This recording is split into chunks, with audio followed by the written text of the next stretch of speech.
Okay, Vicky, so why are you here at Career Zoo? What's Python Ireland trying to achieve here? We're basically trying to represent a grassroots community because the Career Zoo is all, we're in tech town, so there's a lot of tech companies around us. But we also want to show that there is a whole user group, and there's that are a bunch of programmers, and they gather to actually find something of interest and talk about it, and also a great way to network and find other people, like-minded people. And for us in Python Ireland, that's how we started. It was to find other Python programmers, and then in the end, we end up having a community of people who basically just want to meet others who use that language, and also hear how that particular technology is applied in the real world. So we have people from all backgrounds, just curious about technology. So I think that's how most user groups come about. It's just people wanting to find other people who are interested in similar things. What are the other user groups in Ireland for the different languages? There are lots of them. Say 5-6 years ago, I can count them on two hands.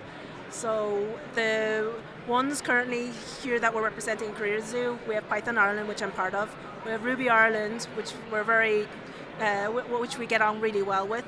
We'd have Closure Dublin. They actually cover a lot of the Java people because there's no Java user groups anymore.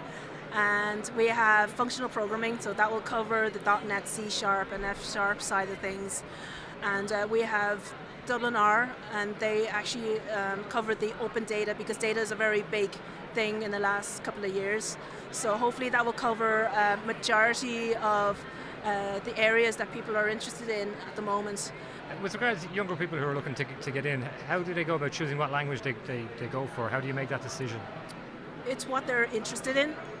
So they could be interested in games, so C++, C, F#, Unity, and there's a lot of non-programming gaming engines or frameworks that they can use to get into making games. So that'd be one way, or go to a game jam, so that'd be one community. If you want to go into finance and you want to go into like data or research, there's a lot of languages that cover a lot of those areas. Like Python will be in all sectors, but it is down to the person to go and find and try them out and see what suits them. Yeah. With regards to the feeling in the coding community in Ireland, what's the perception of graduates? What are they coming to the table with? Do they seem qualified enough to enter the workplace, or is there something they're missing out on? From what I perceive and hear from from talking to various people, the graduates themselves need to be seen to be interested in, say, side projects or getting involved in communities like our user group community, and giving talks, just even having publicly available source code. It's basically it's seen to make stuff, so like the hackerspace has been part of that, and making stuff. And that basically shows outside interests, aside from just theory from college. So I would love to see more colleges to teach students and encourage them to pursue technologies that are quite new, that come out, and not be afraid to try them out, and not just stick to, say, the main staple the last few years has been Java. And I know a few colleges are starting to pick up Ruby on Rails and Python.